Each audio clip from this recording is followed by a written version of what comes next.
성경 봉독 사무엘상 25장 1절에서 17절까지입니다.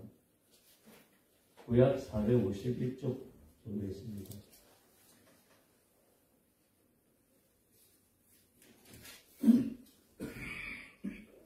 사무엘상 25장 1절에서 17절 제가 한 절 읽고 한 절 읽으시면 마지막 17절을 함께 읽겠습니다. 사무엘이 죽음에 온 이스라엘 무리가 모여 그를 두고 슬피 울며 라마 그의 집에서 그를 장사한지라 다윗이 일어나 바란 광야로 내려간다. 마음에 한 사람이 있는데 그의 생업이 갈멜이 있고 심이 부하여 양이 3,000마리요 염소가 1,000마리이므로 그가 갈멜에서 그의 양털을 깎고 있었으니 그 사람의 이름은 나발이요 그의 아내의 이름은 아비가일이라. 그 여자는 총명하고 용모가 아름다우나 남자는 완고하고 행실이 악하며 그는 갈렙 족속이었더라. 다윗이 나발이 자기 양털을 깎는다 함을 광야에서 들은지라. 다윗이 소년 10명을 보내며 그 소년들에게 이르되 너희는 갈멜로 올라가 나발에게 이르러 내 이름으로 그에게 문안하고 그 부하에 사는 자에게 이르기를 너는 평강하라. 내 집도 평강하라. 내 소유의 모든 것도 평강하라. 내게 양털 깎는 자들이 있다 함을 이제 내가 들었노라. 내 목자들이 우리와 함께 있었으나 우리가 그들을 해하지 아니하였고 그들이 갈멜에 있는 동안에 그들의 것을 하나도 잃지 아니하였나니 내 소년들에게 물으면 그들이 내게 말하리라. 그런데 내 소년들이 내게 은혜를 얻게 하라. 우리가 좋은 날에 왔은즉 내 손에 있는 대로 내 종들과 내 아들 다윗에게 주기를 원하노라 하더라. 다윗의 소년들이 가서 다윗의 이름으로 이 모든 말을 나발에게 말하기를 마치며 나발이 다윗의 사원들에게 대답하여 이르되 다윗은 누구며 이새의 아들은 누구냐. 요새의 각기 주인에게서 억지로 떠나는 종이 많도다. 내가 어찌 내 떡과 물과 내 양털 깎는 자를 위하여 잡은 고기를 가져다가 어디서 왔는지도 알지 못하는 자들에게 주겠느냐 한지라. 이에 다윗의 소년들이 돌아서 자기 본을 행하여 돌아와 이 모든 말을 그에게 전하매 다윗이 자기 사람들에게 이르되 너희는 각기 칼을 차라 하니 각기 칼을 차매 다윗도 자기 칼을 차고 400명 가량은 데리고 올라가고 200명은 소유물 곁에 있게 합니다. 하인들 가운데 나발의 아비가일에게 말하여 이르되 다윗이 우리 주인에게 문안하여 광야에서 전령들을 보내거늘 주인이 그들을 모욕하였나이다. 우리가 들에 있어 그들과 상종할 동안에 그 사람들이 우리를 매우 선대하였으므로 우리가 다치거나 잃은 것이 없었으니 우리가 양을 지키는 동안에 그들이 우리와 함께 있어 하나 우리에게 담이 되었습니다. 함께 읽겠습니다. 그런즉 이제 당신은 어떻게 하지를 알아 생각할지니 이는 다윗이 우리 주인과 주인의 온 집을 대하기로 결정하였음이니이다. 주인은 훌륭한 사람이라 더불어 말할 수 없나이다 하는지라. 아멘. 주님 안에서 문안드립니다. 평안히 잘 주무셨습니까? 예전에는 자식들이 부모님에게 아침 문안을 드렸는데 오늘 예배당에 오신 성도님들은 하나님께 아침 문안을 드리는 것 같아서 하나님께서 기뻐하실 것입니다. 아멘. 나를 사랑하는 자들이 나의 사랑을 입으며 나를 간절히 찾는 자가 나를 만날 것이니라 하신 주님의 은혜가 성도님과 함께 하시길 주님의 이름으로 축원드립니다. 오늘 말씀은 다윗의 이야기입니다. 지난번에 제가 설교한 내용 중에 하나님께서 다윗을 왕으로 세우시기 전에 영적인 기초공사를 하셨다고 했는데 오늘 말씀도 그 연장선에 있는 말씀입니다. 참으로 하나님께서는 사람을 그냥 준비 없이 세우시지 않는 것을 볼 수 있습니다. 철저하게 연단하시고 검증을 거쳐서 하나님이 쓰시는 자리에 앉히십니다. 오늘 말씀을 통해서 하나님께서 다윗의 어떤 부분을 검증하시고 연단하려고 하셨는지 살펴보려고 합니다. 이를 통해서 우리를 연단하시는 하나님의 뜻을 분별하고 하나님 앞에 더욱 성숙한 사람으로 서는 저와 성도님들이 되시길 주님의 이름으로 축원드립니다. 아멘. 먼저 하나님께서 다윗을 어디까지 내버려 두셨는지 살펴보려고 합니다. 그리고 그 과정을 통해서 하나님께서 다윗의 어떤 면을 만지길 원하셨는지 살펴보겠습니다. 하나님은 당신의 뜻을 숨기시고 다윗을 억울하고 답답한 상황 속으로 계속 밀어 넣으셨습니다.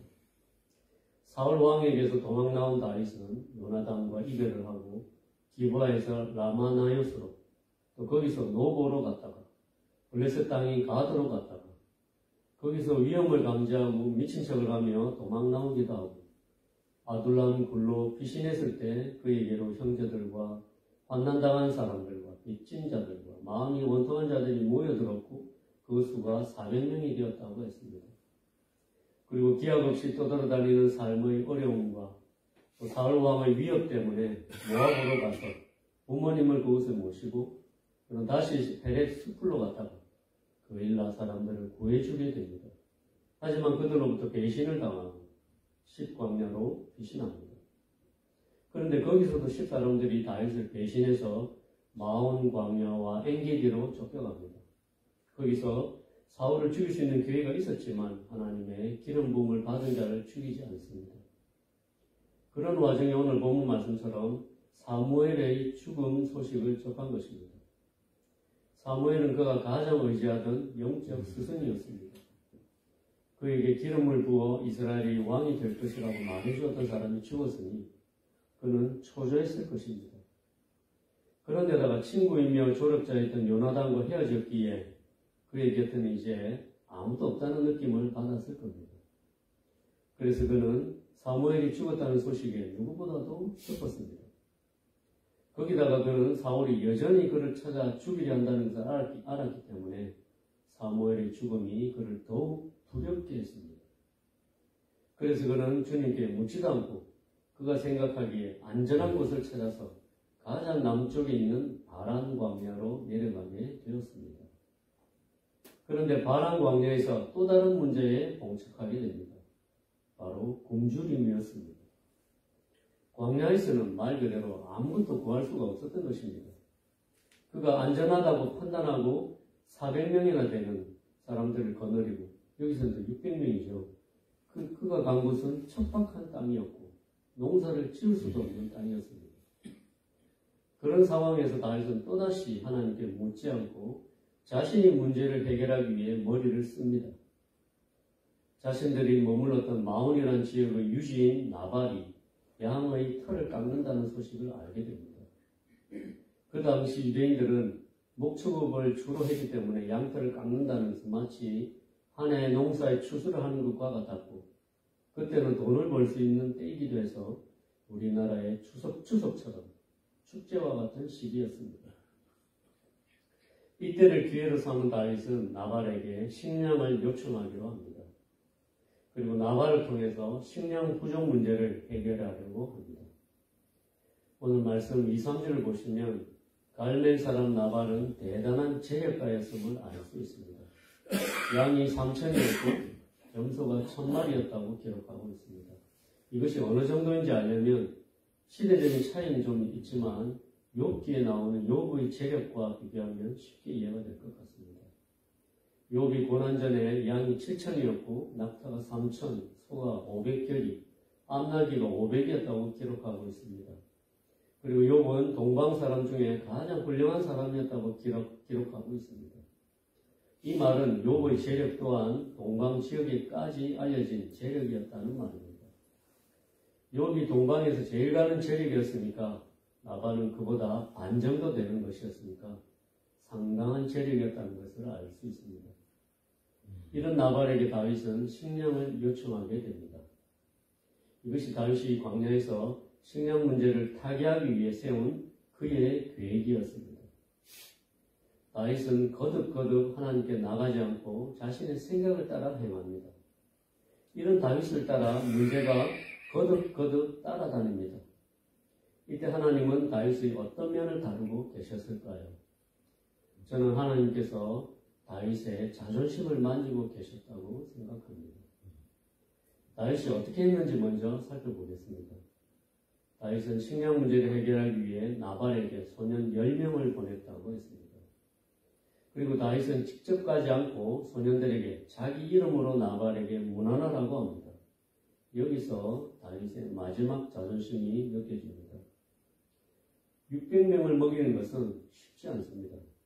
문제의 심각성을 알고 직접 가서 식량을 요청했다면 상황이 달라질 수도 있었습니다. 하지만 그는 소년들만 보냈습니다. 다윗은 비록 지금은 쫓겨다니는 신세지만 분명 왕의 사위였습니다. 그리고 한나라의 군대 장관까지 했던 사람이었습니다. 거기다가 사무엘 선지자가 자기에게 기름을 부어주며 장차 이스라엘의 왕이 될 것이라고 예언까지 해주었던 사람이었습니다. 그랬기 때문에 다윗은 알량한 자존심을 남겨두고 직접 가지 않았던 것입니다. 그리고 다윗은 자신이 합리적인 사람이라는 것을 보여주고 싶었습니다. 무턱대고 무리하게 구걸하듯이 손을 내미는 사람은 아니라는 것을 볼 수 있습니다. 그것은 다윗이 소년 10명만 보낸 것을 보면 알 수 있습니다. 소년 10명이 가져올 수 있는 양은 적다고 할 수도 없지만 많다고 할 수도 없는 적당한 양이라고 생각합니다. 그는 합리적인 선에서 나발에게 요청한 것입니다. 또한 그가 식량을 요구하는 것이 무리한 요구가 아니라는 것을 나발이 충분히 이해할 것이라고 여겼습니다. 왜냐하면 양털을 깎는 것은 농부들에게 추수와 같은 날이었기 때문에 도적들이 그 틈을 타고 노략질할 수도 있었습니다. 하지만 다윗은 나발의 양치기들에게 아무 짓도 하지 않았고 그들을 선대했습니다. 거기다가 나발의 종이 한 말처럼 밤낮 양치기들에게 담이 되어주면서 도적의 위협으로부터 그들을 보호해 주었습니다. 이러한 사실도 소년들을 통해 전하면서 자신의 요구가 지나친 것이 아님을 간접적으로 설명했습니다. 거기다가 다윗이 소년들에게 나발에게 전하라고 한 말에도 겸손으로 치장한 그의 자존심이 녹아들어 있음을 알 수 있습니다. 8절에 내 손에 있는 대로 내 종들과 내 아들 다윗에게 주기를 원하노라 하는 말입니다. 그는 자신을 내 아들 같은 사람 다윗이라고 자신을 낮추어 표현하며 식량 요청의 간절함을 전했던 것입니다. 거기까지가 자신의 자존심이 허락하는 수준이었습니다. 그러나 이 말이 진정 겸손에서 나온 말이었다고 생각하지 않습니다. 왜냐하면 나중에 나발의 말을 들고 온 소녀들의 말을 듣고 즉시 칼을 찾던 그의 모습이 그의 겸손을 부정하기 때문입니다. 그렇게 다윗은 최대한 자신의 자존심을 지키며 거부였던 나발에게 손을 내밀었습니다. 그런데 오늘 말씀을 보시면 나발이 다윗의 요청을 거절합니다. 나발의 말은 낮아질 대로 낮아진 다윗의 마지막 자존심을 건드렸습니다. 나발이 한 말을 분석하면 이런 내용들입니다. 10절을 보겠습니다. 나발이 다윗의 사원들에게 대답하여 이르되 다윗은 누구며 이새의 아들은 누구냐? 요즘에 각기 주인에게서 억지로 떠나는 종이 많도다. 내가 어찌 내 떡과 물과 내 양털 깎는 자를 위하여 잡은 고기를 가져다가 어디서 왔는지 알지도 못하는 자들에게 주겠느냐 한지라. 나발이 한 말을 분석하면 그 첫 번째가 나발은 다윗을 모른다고 말한 것입니다. 하지만 이 말은 모른다는 말 뜻이 아니었습니다. 다윗이 이새의 아들이라는 것까지 말한 것을 보면 그가 어떤 사람이었는지 알고 있었다는 말입니다. 나발의 말의 뜻은 다윗 당신은 이제 예전 같은 실세가 아니라는 뜻이었습니다. 나발은 다윗을 권력의 정점에서 쫓겨난 사람이라고 말한 것입니다. 너는 이제 실세가 아니다. 그러니 꿈 깨라 라는 뜻이었습니다. 거기다가 나발은 다윗을 주인인 사울을 떠난 종으로 부르며 범죄자로 취급했습니다. 또한 어디서 왔는지 알지도 못하는 자들이라고 말하면서 근본도 없고 소속도 없고 정처 없이 떠돌아다니는 떠돌이일 뿐이라고 비하했습니다. 다윗이 나발의 말을 전해 들었을 때 그의 말은 실제로 다윗을 모욕하는 말이었습니다. 그런데 삼자 입장에서 들여다보면 나발의 말이 틀린 말이 아니었습니다. 하나님께서 나발의 말을 통해서 다윗이 현실을 직시하게 만드셨던 것입니다. 비록 억울함이 있었지만 현재 다윗은 권력이 없었고 스스로 사울의 권위를 부정하고 떠난 사람이었고 아무런 재산도 없고 인맥도 없는 떠돌이일 뿐이었습니다. 하나님이 이렇게 막막한 상황과 나발의 쓰디쓴 직설을 통해서 다윗을 낮추시며 다듬으셨습니다. 그런데도 그는 어려운 상황이 거듭될수록 하나님께 나가지 않고 묻지도 않고 자신의 힘으로 돌파하려고 했습니다. 이러한 그의 태도는 그의 자아가 아직 완전히 깨어지지 않았다는 표시였습니다. 그의 자아는 마지막 자존심을 거머쥐고 인간적인 힘으로 살아가려고 발버둥 쳤습니다. 하지만 발버둥 칠수록 그의 자아만 상처가 날 뿐이었습니다. 두 번째로 하나님은 다윗의 자존심을 만지시면서 그가 가진 기질을 만지셨다고 생각합니다. 다윗이 가진 기질 중에 하나는 그의 불같은 성격이었습니다. 오늘 말씀에도 나타나지만 그가 나발의 말을 전해 듣고 즉각적으로 보인 반응은 칼을 차는 것이었습니다. 소년을 보낼 것이 아니라 처음부터 겸손한 태도로 나발을 찾아갔다면 결과가 달라질 수도 있었지만 이제 다윗은 직접 나발을 찾아가려고 합니다. 그리고 그는 이런 상황 속에서도 문제를 들고 하나님 앞에 나아가 무릎을 꿇고 하나님의 도우심을 청하지 않고 오히려 칼을 찾았습니다. 왜 칼을 찾았겠습니까? 예상하셨듯이 나발의 그 말 때문에 나발에게 속한 모든 사람을 죽이려고 했던 것입니다. 사람들을 학살하려고 했습니다. 대단히 불같은 성격이라고 말하지 않을 수 없습니다. 이러한 다윗의 기질은 나중에 아비가일의 지혜로운 말 때문에 불이 꺼집니다만 다윗은 참고 참았던 자존심에 상처가 나자 불같이 타오르며 이성을 잃게 되었던 것입니다. 주님은 이처럼 사람을 키우실 때 그 사람의 자아를 먼저 만지십니다. 자기 힘으로 할 수 있다는 이 자아가 가진 알량한 자존심을 만지십니다. 그리고 그 자아가 내뿜는 기질을 만지십니다. 이 기질은 다듬어지지 않아 거칠고 모가 나 있습니다. 그리고 자아는 아주 독립적입니다. 주님을 만나기 전에 하나님 없이 스스로 주인이 되어 살아왔기 때문에 대단히 독립적입니다. 하나님은 이런 자아를 만지십니다. 자존심으로 똘똘 뭉친 자아를 만지십니다.